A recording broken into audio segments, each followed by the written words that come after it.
The mysterious case of Ray Gricar. Ray Frank Gricar, an American attorney, held the position of district attorney in Center County, Pennsylvania, from 1985 that ended in 2005. On April 15, 2005, Gricar disappeared under circumstances that remain unknown, and no communication has been received since then. Gricar contacted Fornicola on April 15, 2005, to notify her that he was entering the Brush Valley region located northeast of Center Hall. Following Gricar's failure to return home, Fornicola reported him missing late that evening. The next day, investigators located Gricar's crimson Mini Cooper in the parking lot of a local antique store in Lewisburg. The vehicle housed his county-issued mobile phone, but it did not include his laptop computer, keys, or personal wallet. Investigators found no indications of malicious intent. According to police and family members, the vehicle's position, next to two bridges across the Susquehanna River, had resemblances to the placement of Gricar's older brother Roy's vehicle when he took his own life in 1996. Subsequent to the identification of Gricar's vehicle, officials conducted a thorough search of the river and its banks, but were unable to locate any trace of him. Law enforcement officials also saw that the conduct of a sniffer dog in the vicinity of Gricar's vehicle indicated a possibility of his entering another vehicle with another individual. Pennsylvania officials commissioned the FBI to examine Gricar's bank accounts, credit card information, and cell phone records, but were unable to discover any indications of his whereabouts. The county-issued laptop belonging to Gricar was found by fishermen in the Susquehanna River, beneath a bridge between Lewisburg and Milton, on July 30th. However, the hard drive of the laptop was not found. Divers conducted a thorough search of the river area in close proximity to its discovery during the following days, but were unable to locate any further objects. Approximately 2 months later, a hard drive was found on the banks of the Susquehanna River, approximately 100 yards or 91 meters away from the laptop's whereabouts. Investigators speculated that it had originated from the laptop, but it was severely damaged. Despite extensive analysis by the FBI, the US Secret Service, and the data recovery company Kroll OnTrack, no retrieval of any data was made. In April 2009, Belafonte police disclosed that prior to Gricar's disappearance, someone individual had accessed the home computer at the residence he cohabitated with Fornicola and conducted online searches on subjects including how to corrupt a hard drive, how to sabotage a hard drive, and water damage to a notebook computer. In June 2011, Lara, the daughter of Gricar and executor of his estate, filed a petition with Center County to officially declare him deceased. The next day, law enforcement in Utah apprehended an individual who bore a striking resemblance to Gricar on a misdemeanor conviction, but he declined to disclose his true name. This John Doe had a striking resemblance to Gricar in terms of stature, weight, lips, and even certain wrinkles, which prompted conjecture that Gricar had been discovered. Center County authorities forwarded duplicates of Gricar's fingerprints to Utah, but both sets did not correspond. Authorities ultimately determined the identity of the man. Given his 6-year absence without any evidence of his location, his story continues to be a mystery. The mysterious disappearance of Jim Thompson. Jim Thompson, an American businessman and former military officer, is a name synonymous with the revival of the Thai silk industry in the mid-20th century. His efforts not only brought global recognition to Thai silk, but also played a crucial role in preserving the craft during a time when it was on the brink of extinction. However, Thompson's legacy is shadowed by one of the most enduring mysteries of the 20th century, his sudden and unexplained disappearance in the Cameron Highlands of Malaysia on 26th of March, 1967. Despite extensive searches and numerous theories, the fate of Jim Thompson remains unsolved, leaving behind a fascinating enigma that continues to captivate the world. Born in 1906 in Greenville, Delaware, Jim Thompson was a man of diverse interests and talents. He studied architecture at Princeton University and later worked as an architect in New York City. During World War II, Thompson joined the Office of Strategic Services, the precursor to the CIA, and was stationed in Southeast Asia, where he developed a deep fascination with the region's culture and traditions. After the war, Thompson settled in Thailand and became involved in the country's silk industry, which at the time was a cottage industry on the verge of collapse. Recognizing the beauty and potential of Thai silk, he dedicated himself to reviving the craft. In 1948, he founded the Thai Silk Company, which quickly gained international acclaim. Thompson's keen eye for design, combined with his marketing skills, transformed Thai silk into a luxury fabric coveted by fashion designers and customers worldwide. By the 1950s and 1960s, Thompson had become a prominent figure in Thailand, earning the moniker the Silk King. He was also a well-known socialite, hosting lavish parties at his Bangkok home, which itself became a tourist attraction known as the Jim Thompson House. The house, a stunning blend of traditional Thai architecture and Western comforts, showcased his love for Southeast Asian art and culture. Jim embarked on a brief weekend holiday in March 1967 to visit a friend's residence, the Moonlight Bungalow, located in the scenic 5,000-foot-high rainforest of the Cameron Highlands in central Malaysia.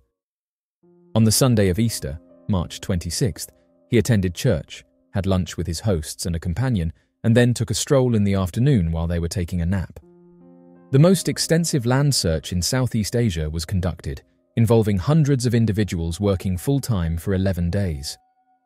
This search included Malay Police Field Force officers, Thai police, Malaysian Army personnel, British Army volunteers, US Army observers, Boy Scouts, patients from a local hospital, Orang Asli indigenous native trackers, the world's most renowned mystic, and over 118 local mystics.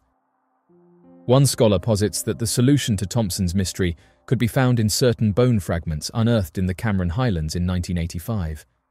The skeletal remains, devoid of the cranium, were unearthed by Orang Asli squatters in a burial site situated on the periphery of a vegetable field by the major thoroughfare in Brinh Chang. Master Mariner Captain Philip J. Rivers reported that he was informed of the finding by a health officer during his investigation into Thompson's disappearance in 2007. Upon collecting the fragments, the authorities established no link to Thompson's disappearance in Tanah Rata, as they were discovered in Brinh Chang. The likelihood is that his body remained undetected in the dense vegetation, concealed within an unmarked burial site following a hit-and-run incident. Rivers stated that a DNA test conducted on the bones could potentially offer a more comprehensive response.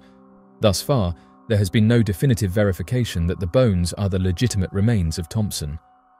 Rivers also states that the bones are currently stored in a secure and protected location. As of right now, his disappearance remains a mystery. The mystery of the Vimana, a mythological flying palace or chariot described in Hindu texts. The concept of advanced flying machines is often considered a product of modern science fiction, but ancient Hindu texts tell a different story. According to these texts, Vimana were flying palaces or chariots used by gods and legendary figures capable of traveling vast distances through the air. Described in astonishing detail in ancient scriptures such as the Vedas, Mahabharata, and Ramayana, these vehicles are depicted with features and capabilities that eerily resemble modern aircraft and even spaceships. Some researchers and enthusiasts believe that the accounts of Vimana could be more than just myth. They could be evidence of early UFO sightings or even advanced technology possessed by ancient civilizations. The word Vimana in Sanskrit generally means a vehicle or craft, and it is most commonly associated with flying machines. These flying machines are prominently featured in several ancient Hindu texts, with descriptions that vary in detail and purpose. In the Ramayana, for example, the Pushpaka Vimana is described as a flying palace that belonged to the demon king Ravana. This Vimana was said to be capable of flying at great speeds and could travel to any place on earth at the command of its owner. It was large enough to accommodate Ravana's entire court, suggesting that it was not only a means of transport, but also a symbol of power and luxury. Similarly, the Mahabharata, another ancient epic, contains references to Vimana used in battles, where they are depicted as highly maneuverable and equipped with weapons of great power. These texts describe the Vimana as capable of moving vertically, horizontally, and even disappearing from sight, which some interpret as evidence of advanced propulsion systems and cloaking technology. Other ancient texts, such as the Vedas and various Puranas, also mention Vimana, often in the context of divine or semi-divine beings, using them to travel between earth and the heavens. The Samarangana Sutradhara, a 12th century Sanskrit treatise on architecture, dedicates several chapters to the construction and operation of Vimana, detailing materials, designs, and even instructions for their use. For those who believe in the possibility of ancient UFOs, the descriptions of Vimana in Hindu texts are compelling. The detailed accounts of these flying machines, with their advanced capabilities, suggest that they may have been more than just products of the imagination. Some researchers theorize that Vimana could have been real, physical machines, perhaps remnants of a lost civilization with advanced technology, or even the result of contact with extraterrestrial beings. One popular theory is that ancient civilizations, including those in India, may have been visited by extraterrestrial beings who shared their technology with humans. The Vimana, according to this theory, could have been advanced aircraft provided by these beings, or reverse-engineered by humans who were taught or inspired by these visitors. The notion that ancient texts might contain descriptions of alien technology is not new, and the Vimana are often cited as key evidence in this argument. Supporters of this theory point to the precise descriptions of the Vimana's capabilities, such as the ability to fly at great speeds, hover, and travel vast distances, characteristics that align with modern descriptions of UFOs.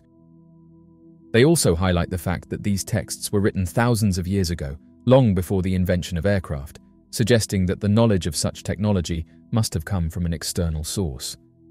The Pushpaka Vimana, as described in the Ramayana, is perhaps the most famous of all the Vimana. This flying palace, which originally belonged to Kubera, the god of wealth, was taken by Ravana and later used by Lord Rama to return to his kingdom after defeating Ravana in battle.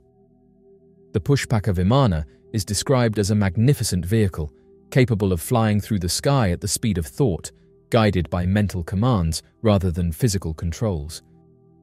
The description of the Pushpaka Vimana includes intricate details about its construction and features, such as its ability to expand and contract, its luxurious interiors, and its smooth, silent flight. These descriptions have led some researchers to speculate that the Pushpaka Vimana was not just a mythological creation, but a real aircraft, possibly powered by advanced technology that has since been lost to history. The disappearance of Amy Rowe Bechtel. Unfortunately, individuals disappearing with no trace is not an uncommon occurrence, and Amy Rowe Bechtel is one such sad case. Amy was 24 when she married Steve Bechtel, a fellow fitness enthusiast. A seemingly idyllic young couple, after their 1996 marriage, they moved to Lander, Wyoming, so that Steve could pursue his rock climbing passion, while Amy could run and teach fitness classes. They had purchased the house that they were planning on moving into, and Amy had a long list of tasks to complete in order to finish the process. On July 24, 1997, Steve departed for a rock climbing trip with one of his friends, while Amy left to teach a fitness class and complete some of her long list of errands to get the house ready to move into before planning to take a jog on Loop Road in the Shoshone National Forest. When Steve returned after a long day of rock climbing, Amy still had not returned, but he was not immediately concerned, considering her long list of items that she planned to accomplish that day. He visited with his neighbors, Todd and Amy Skinner, around 8:15, noting that she was not back yet, but not seeming overly worried yet. However, at around 11 in the evening, when there was still no sign of Amy, he returned to the neighbors and recruited their help as the search for Amy Rowe Bechtel began. The Skinners drove through several of the roads that Amy typically took when jogging and located her white Toyota station wagon abandoned on Loop Road at approximately 1 in the morning. However, no trace of Amy could be found around the car, even after the search expanded to include over 500 people searching over a 20-mile radius over the course of 8 days before the search unfortunately had to be called off. The only trace of Amy that was ever found were her sunglasses, to-do list, and car keys, which were located inside of her car. It seemed that she likely had her wallet with her, wherever she was. Amy Rowe Bechtel was never found, and no other clues led to the resolution of this unsolved mystery, leading to her being declared legally deceased in 2004, 7 years after her disappearance. Her husband Steve was temporarily investigated as a suspect, but he was never charged, although some still believe that he is the one to blame for Amy's loss of life. Investigators searching the home found several journals and poems that Steve had written with violent themes and such. Later investigators also admitted that his plans for the day included several holes. Additionally, Amy's brother Nell disclosed that he had noticed a strange bruise on her arm several weeks before her disappearance. When he brought it up to her, she claimed that Steve would occasionally get a little rough with her, leading Nell to privately believe that he was hurting her. However, Steve was never charged by investigators and personally believes that Amy was either taken by a stranger as she jogged on Loop Road or was struck by a car, causing the driver to panic and hide her body. However, the cause of her disappearance has never been found, and Amy Rowe Bechtel was never seen again. Cameron Robbins, an 18-year-old individual who recently finished high school, has been unaccounted for since the 24th of May after falling into the waters near the Bahamas while aboard a Sunset cruise ship. While on a celebratory trip to the Bahamas with friends, Mr. Robbins, who had just graduated from the University Laboratory School in Baton Rouge, Louisiana, mysteriously vanished while in the ocean. On the 24th of May, Mr. Robbins went overboard while on a sunset cruise called Blackbeard's Revenge with the group. Based on the information provided, it's alleged that Mr. Robbins willingly leaped off the boat as part of a dare. A video capturing the incident reveals Mr. Robbins swimming in near-total darkness. But since the footage was released, various theories have been put forward to explain what happened, with some suggesting that it was a shark, while others pointed out that it sounded like the audio had been tampered with. After jumping off the boat, Mr. Robbins hasn't been seen since. The search for Mr. Robbins by the US Coast Guard and Royal Bahamas Defense Force lasted for multiple days, until it was suspended on Saturday, May 27th. Cameron Robbins, an 18-year-old individual, recently completed his high school education at University Laboratory School. This institution is affiliated with Louisiana State University and is located in Baton Rouge. According to reports, it has been stated that Mr. Robbins engaged in playing baseball during his time at school. Mr. Robbins and friends were vacationing at the Atlantis Paradise Resort in the Bahamas to commemorate their graduation, as confirmed by Louisiana State University. The excursion was not officially approved by the school. University Lab School Director Kevin George stated that Mr. Robbins was a student at the school for 13 years. The University Lab School community hopes for the best outcome in this situation and said that they have personally communicated with Cameron's family and noted that at the time of his disappearance, authorities in the Bahamas were actively searching for him. The university said that in moments like these, it is vital for us to unite and provide support to one another. It is claimed that during the trip, Mr. Robbins was challenged to leap off the boat. According to Jonathan Chia, a representative from Pirates Revenge Limited, the parent company of Blackbeard's Revenge, Mr. Robbins fell into the water at around 9:40 in the evening. Chia provided the following information in a statement. The video, recorded shortly after Mr. Robbins leaped into the water, depicted the 18-year-old swimming near the boat while the passengers on the Sunset cruise shouted at him. During the video, people can be heard encouraging Mr. Robbins to clutch onto the floating device they tossed into the water specifically for him. According to Mr. Chia, the ship's crew followed all authorized safety procedures and company policies when implementing the man overboard protocol. Their ultimate goal was to maximize the chances of rescuing someone who had fallen into the water.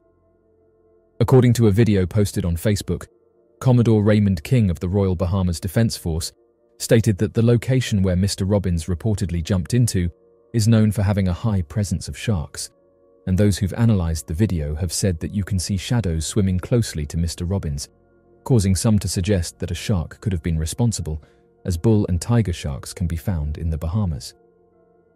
One of the sharks that could have been responsible for Mr. Robbins' disappearance is the bull shark.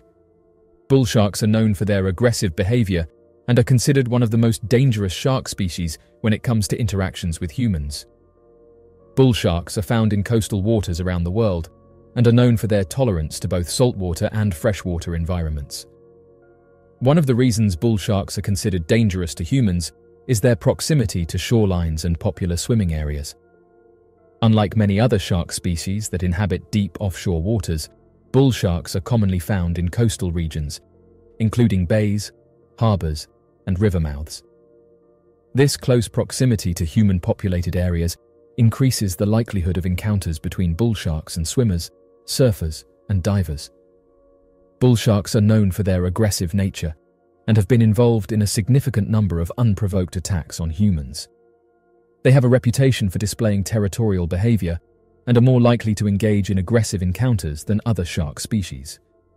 While bull sharks are responsible for a relatively small percentage of shark attacks worldwide, their ability to adapt to various habitats and their assertive behavior make them a potential threat in certain environments. The other shark known throughout the region where Mr. Robbins went missing is that of the tiger shark. Tiger sharks are known for their large size, formidable teeth, and powerful jaws, making them one of the most feared shark species in the ocean. Tiger sharks are named for their distinctive dark stripes that resemble a tiger's pattern. They are large-bodied sharks, with adult females reaching lengths of up to 14 feet and males typically measuring around 11 to 13 feet. Tiger sharks are known for their opportunistic feeding habits and are often referred to as garbage cans of the sea due to their ability to consume almost anything they come across. They have a diverse diet that includes fish, seals, turtles, dolphins, birds, and even other sharks, and it's this versatility and willingness to scavenge that makes them more likely to interact with humans in various coastal and offshore environments. Tiger sharks are responsible for a notable number of unprovoked attacks on humans. The perception of tiger sharks as potentially dangerous stems from their size, powerful jaws, and their presence in popular swimming and surfing areas.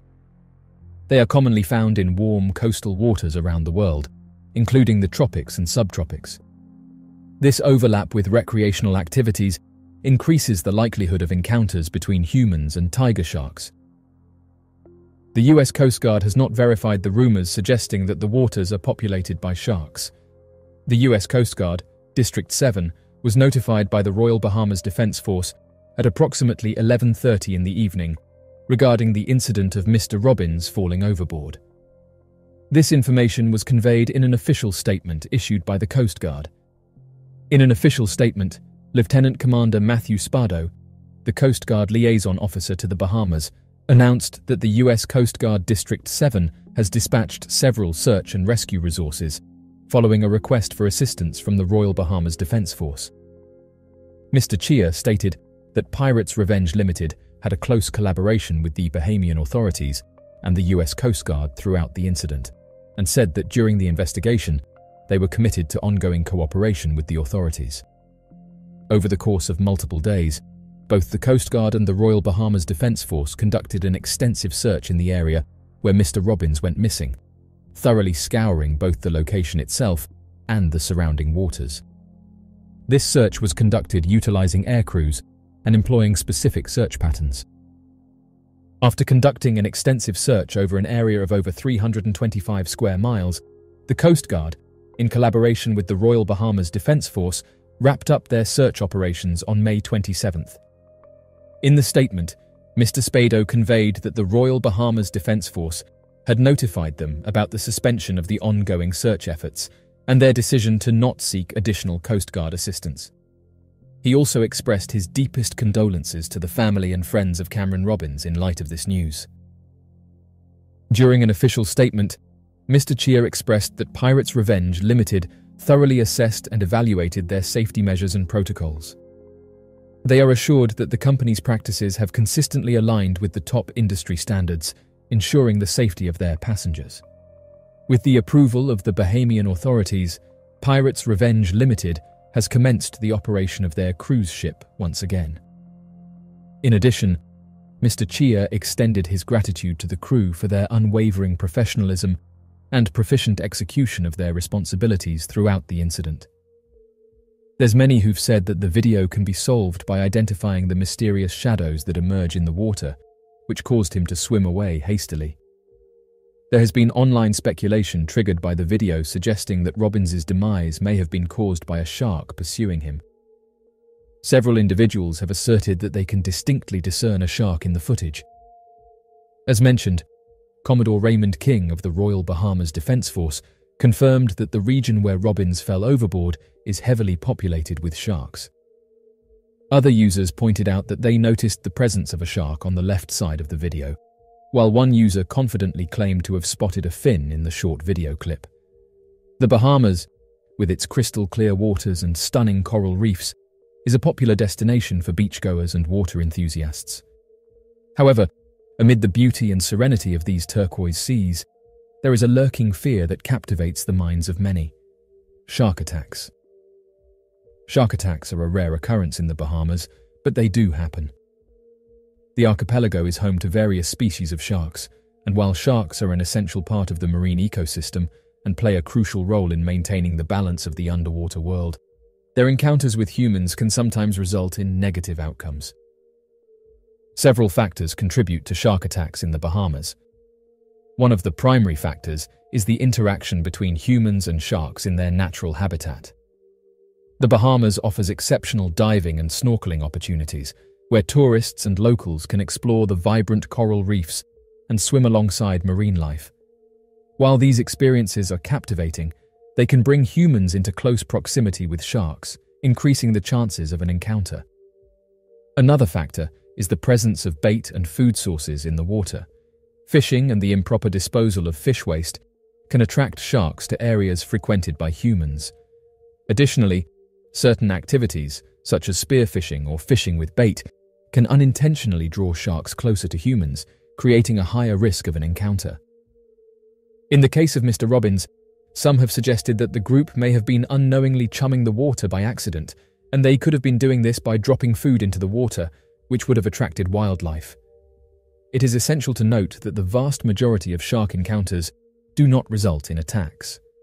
Sharks are often curious creatures and may approach humans out of curiosity or to investigate their surroundings. In most cases, these encounters are harmless and serve as a reminder of the beauty and diversity of marine life. However, there have been instances where sharks have exhibited aggressive behavior, leading to attacks. The Bahamas has implemented measures to ensure the safety of both humans and sharks in their waters. Shark conservation efforts aim to promote responsible interactions and minimize the risks associated with shark encounters. These efforts include educational programs, public awareness campaigns, and guidelines for divers and snorkelers. One such initiative is the establishment of marine protected areas and shark sanctuaries. These areas restrict fishing and other activities that could harm shark populations and their habitats.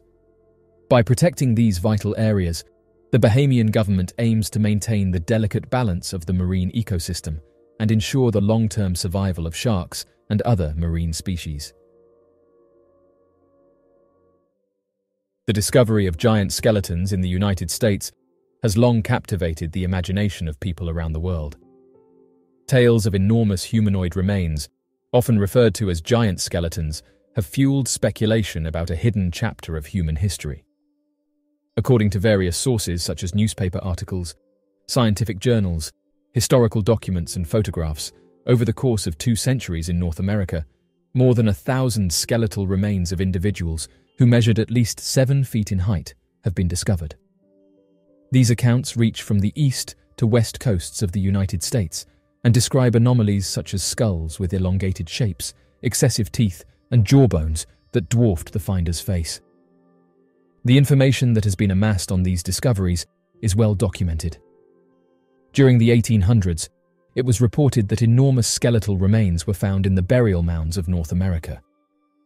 According to the reports, the skeletons were described as having a length of 7 to 8 feet, while some purported discoveries reaching 9 to 11 feet. Additionally, these skeletons were noted to have enormous skulls and lower jawbones. Early records from local historians frequently documented these remains, as evident in the following excerpt from Cass County, Michigan. Dr. Bonine had discovered a 13-feet-high mound with a diameter of the base approximately 50 feet and unusual skeletons. According to Dr. Bonine, one of the male skeletons, currently in his possession, had a well-preserved large femur, which indicates that the owner was likely 7 feet tall or more. Antiquarian scholars have documented the anthropology of ancient tall people found in prehistoric mounds. An article from the American Antiquarian, Volume 2, Number 1, provides an account from Chillicothe, Illinois. It is a commonly known fact that during the 19th and early 20th centuries, Newspapers would often report on the discovery of large-scale skeletons found across the United States. An article from the News Herald on January 3, 1895, based in Portsmouth, Ohio, is a prime example of this trend. It's reported that bridge carpenters discovered an enormous skeleton while conducting excavation work. The finding occurred near Portsmouth, about 3 miles east of the area. The skeleton measured an astounding 7 feet and 4 inches in size. During the 1880s, the Eastern Mound Division of the Smithsonian Institute found many huge skeletons while destroying Native American burial mounds in North America. The Bureau of Ethnology's 12th annual report provides evidence of various large skeletons that were discovered by Smithsonian agents. Near the original surface of the mound, lying at full length upon its back, was one of the largest skeletons discovered by the Bureau agents. The length, as proved by actual measurement, being between 7 and 8 feet. Located at the heart of Mound 11, and buried approximately 3 feet deep, is a vault measuring 8 feet in length and 3 feet in width. Within this vault was discovered a complete human skeleton, measuring an impressive 7 feet in length. This particular specimen's height was determined to be roughly 7.5 feet when it was alive. Researchers arrived at this estimation based on the measurement distance between the skull base and toe bones, which came out to be about 7 feet 3 inches. During the 1900s, archaeologists took a renewed interest in ancient giants. With the help of Charles Snow, William S. Webb from the University of Kentucky was able to confirm that the distinct skeletal characteristics observed by previous sources belonged to the Adena mound building culture. Webb and Snow's study of Adena's anthropology was documented in 2 volumes of the Adena people. The first volume was published in 1945, and the second was co-written with Raymond S. Beebe and published in 1957. The forehead is typically highly noticeable and is situated beneath quite prominent brow ridges. The size of the jawbone's distinctive bulge is moderately projected. Generally, cheekbones are both large and noticeably prominent, extending forward and to the side. This information comes from a publication by Webb, Snow and Beebe in 1957. Moreover, in their analysis, Webb, Snow and Beebe observed a distinct bony chin structure, which is characterized by bilateral prominences leading to an extensive chin width. Although today known as the Maryland Science Center, one of the oldest scientific institutions of the United States, dating all the way back to 1797, the Maryland Science Center used to go by the name of the Maryland Academy of Sciences several decades ago. Dated back to the 25th of November, back in 1897, the Maryland Academy of Sciences was reported to have been in the possession of several skeletons of a lost Native American tribe of giants. Though the skeletons were not nearly as tall as many of the other claimed findings of previous years, the Academy of Sciences claimed that their collection featured 3 full skeletons of 7-foot-tall Native American giants believed to have been a part of an entire tribe of gigantic native people. The Red-Headed Giants of Lovelock Cave. The next Native American legend we will be discussing surrounds the historical existence of cannibals in a small cave on the outskirts of Humboldt Sink, Nevada. The place is called Lovelock Cave and is about 150 feet long. The legend claims that the cave was once inhabited by 10 feet tall and red-haired giants who harmed and ate humans from the neighboring communities. The giants, known as Siteka, were deeply feared by the Paiute Indians. The Paiute Indians eliminated the giants by trapping them inside the caves and funneling smoke inside until they passed away. Lovelock Cave, in which they lived, has since been a huge archaeological site and home to the discovery of over 10,000 artifacts. The University of California and its anthropologists went in and discovered tons of unique artifacts, like baskets, finely crafted sage brushes, knives, and other tools. They also found human bones, some of which were missing the marrow that had been dug out. This increased the truth of cannibalistic speculations and that the humans living within the cave ate other humans. Researchers claimed that most of the human bones remained untouched, and the bones that were missing marrow and sported knife marks might have been done out of necessity or famine and not a regular diet. The anthropologist Llewellyn L. Loud was in charge of the Lovelock Cave expeditions when he and his team discovered nearly 10,000 different artifacts. It took him many years of research and work before he could completely publish a full report of the findings. That being said, none of his findings directly proved the existence of 10 feet tall beings, and any human bones found were of the regular size for the time period. The cave was not easy to explore as it suffered from a collapse in roughly the year 440 BC, which led to the destruction of numerous access points.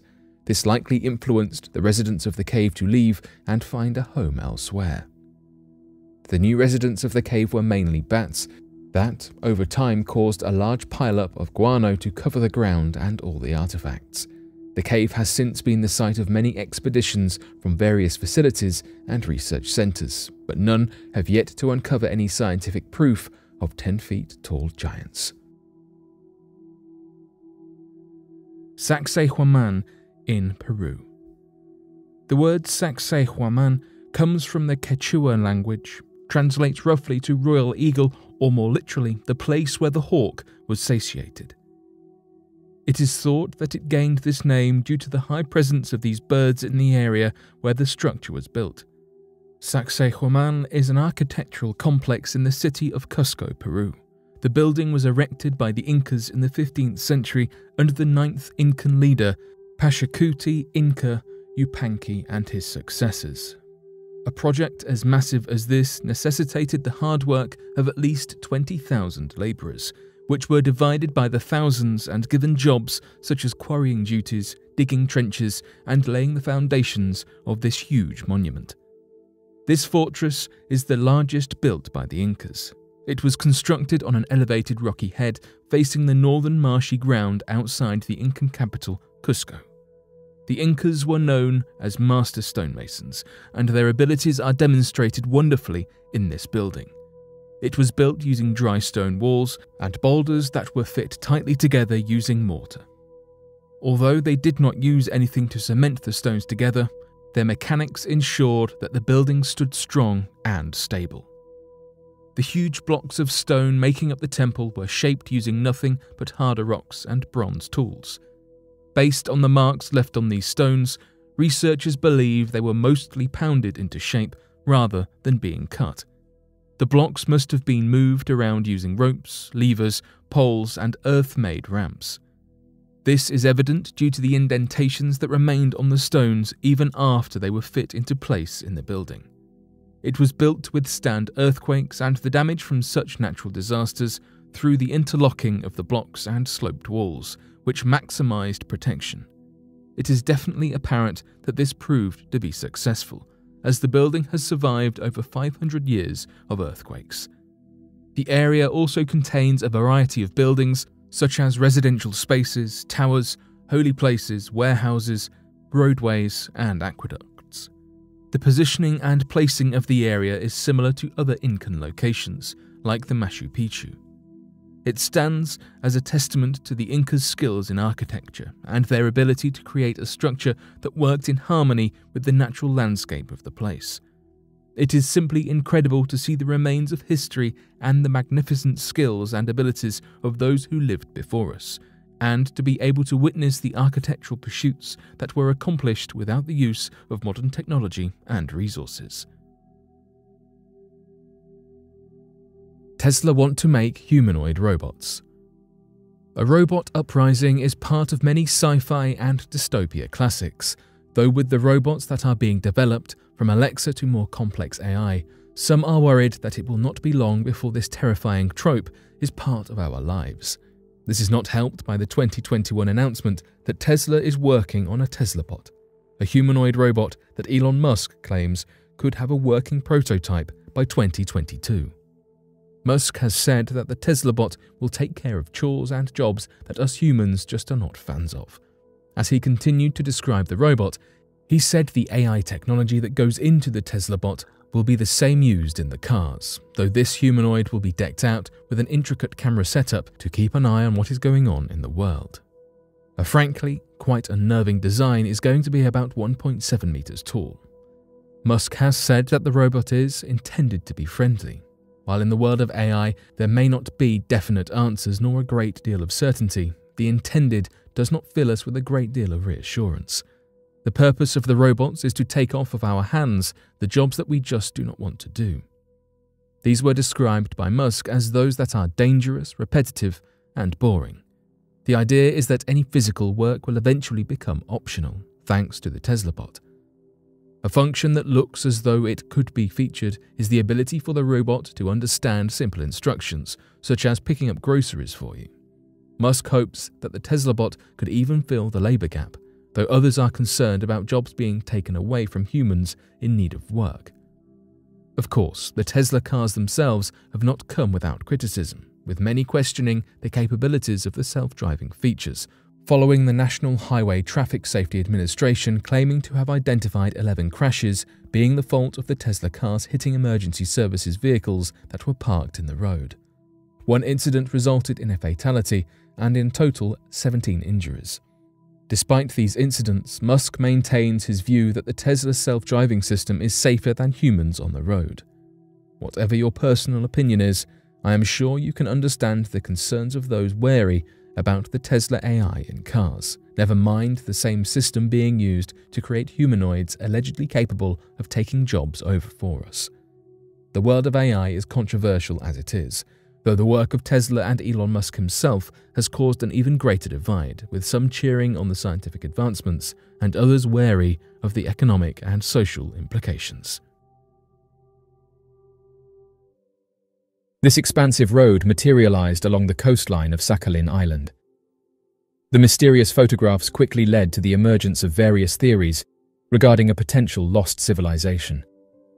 A massive stone road suddenly appeared on the shores of Sakhalin Island.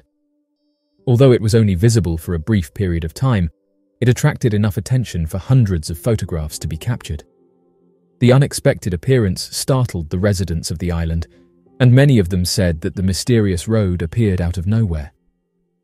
Sakhalin Island is situated in the Ring of Fire, an area renowned for its significant subduction zones. This accounts for the frequent occurrence of intense seismic and volcanic activity on the island. It shares its southern border with Japanese islands. It is important to note that certain individuals who question the origin of these enigmatic structures argue that a natural cause is the most plausible explanation. However, it should be acknowledged that while this explanation may account for their formation, it does not provide insight into their actual creation.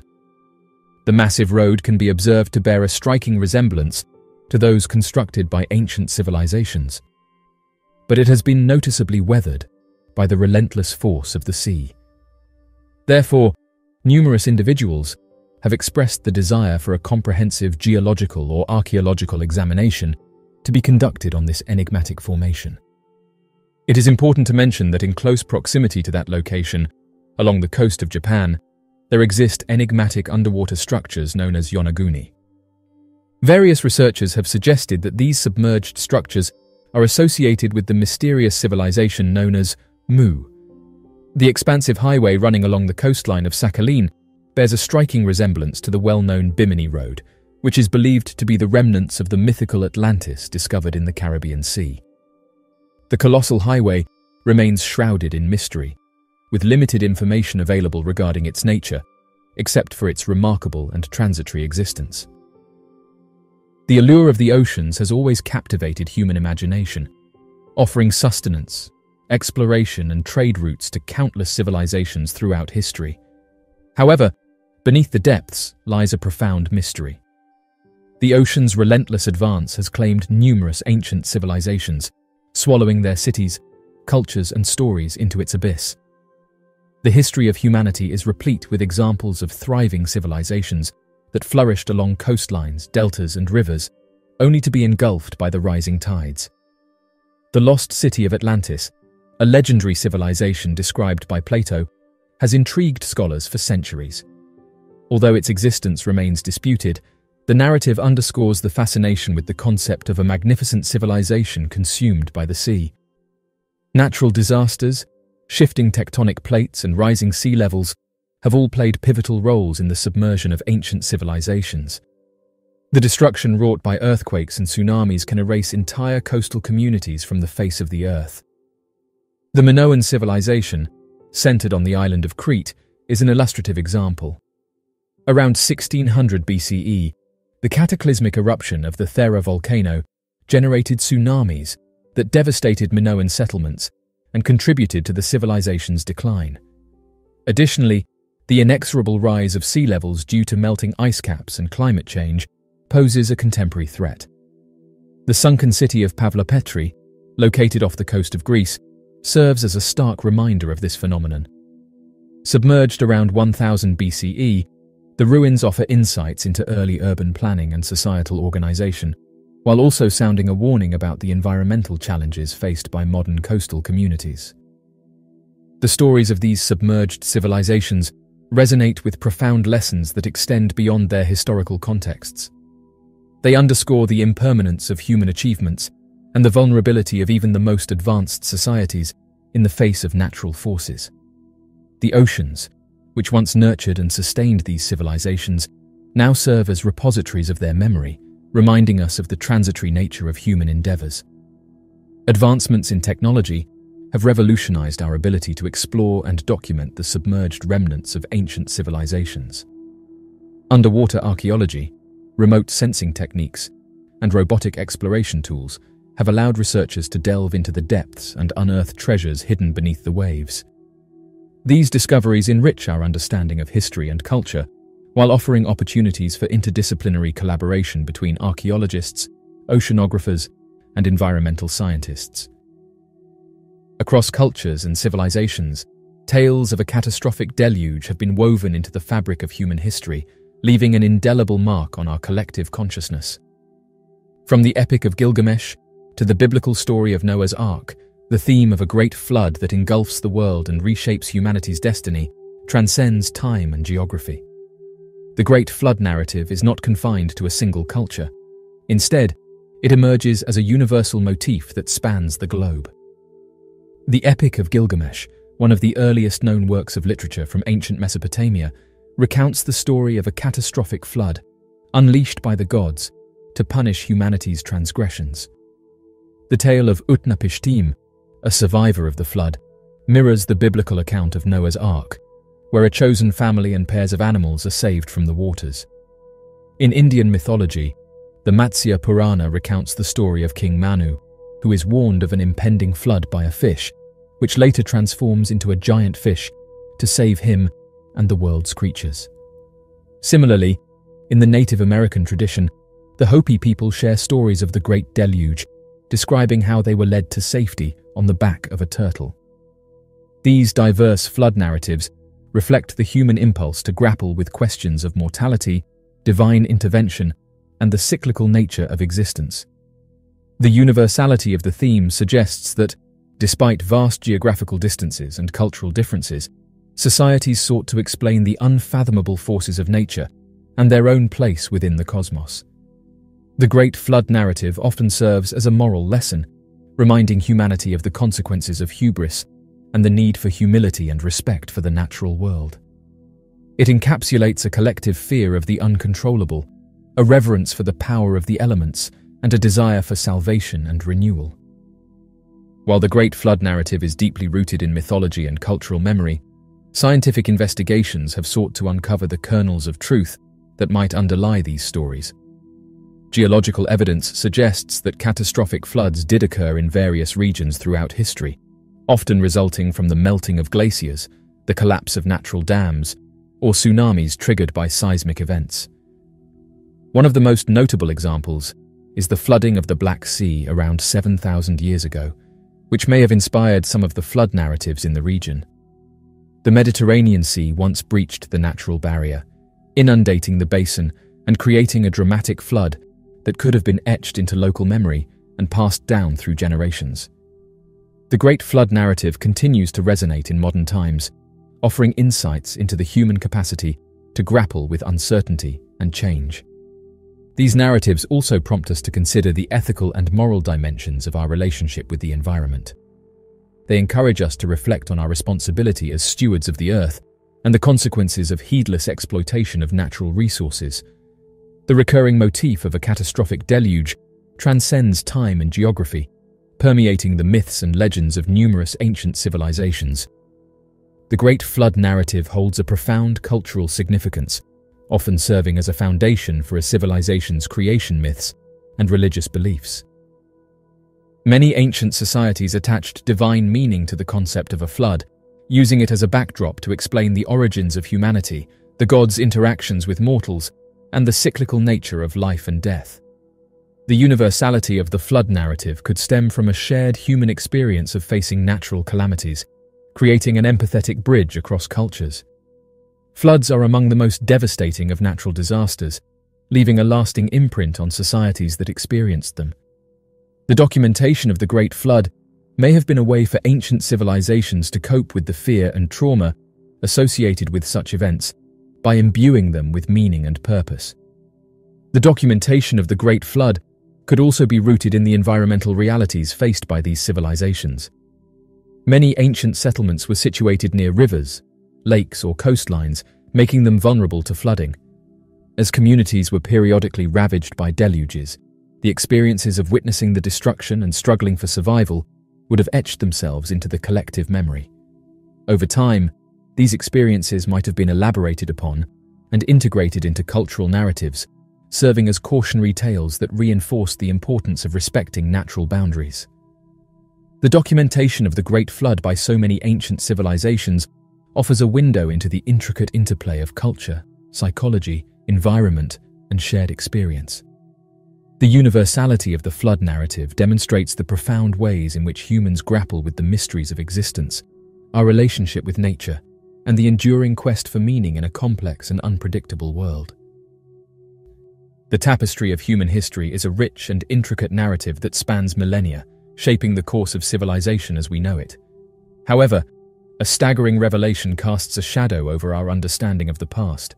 Approximately 98% of human history remains shrouded in obscurity, hidden beneath the veil of time. The vast majority of human history rests in the realm of the unknown, existing only as fragmented whispers in the archaeological record and speculative theories. Our comprehension of the ancient world is primarily derived from artifacts, ruins, and inscriptions, but these remnants often offer mere glimpses into the cultures, societies, and events that defined the lives of our distant ancestors. The scarcity of written records, the perishable nature of materials, and the ravages of time have collectively conspired to obscure the intricate narratives of countless civilizations. Several factors contribute to the immense historical gaps that mark our understanding of the past. One of the most significant challenges lies in the lack of written records from pre-literate societies. In the absence of written language, societies relied on oral traditions to pass down their knowledge and stories, leaving little trace for modern historians to decipher. Moreover, the materials used for early writing were often perishable, such as papyrus or wood, rendering them susceptible to decay over time. Natural disasters and conflict have also played a pivotal role in erasing entire chapters of human history. Cataclysmic events like volcanic eruptions, earthquakes, and floods have submerged ancient settlements and destroyed valuable records. Additionally, the deliberate destruction of cultural heritage during times of conflict or conquest has further contributed to the loss of historical knowledge. The scarcity of historical information carries profound implications for our understanding of human development, societal evolution, and cultural dynamics. The missing epochs leave us bereft of insights into the complexities of governance, technology, belief systems, and artistic expression that shaped the trajectory of humanity. The lost civilizations could hold the keys to understanding the roots of modern societal challenges and the solutions that were developed and subsequently forgotten. Furthermore, the absence of this vast historical wealth deprives us of a sense of continuity and connection with our distant past. It is akin to a jigsaw puzzle with innumerable missing pieces, leaving gaps in our collective identity and understanding of where we come from.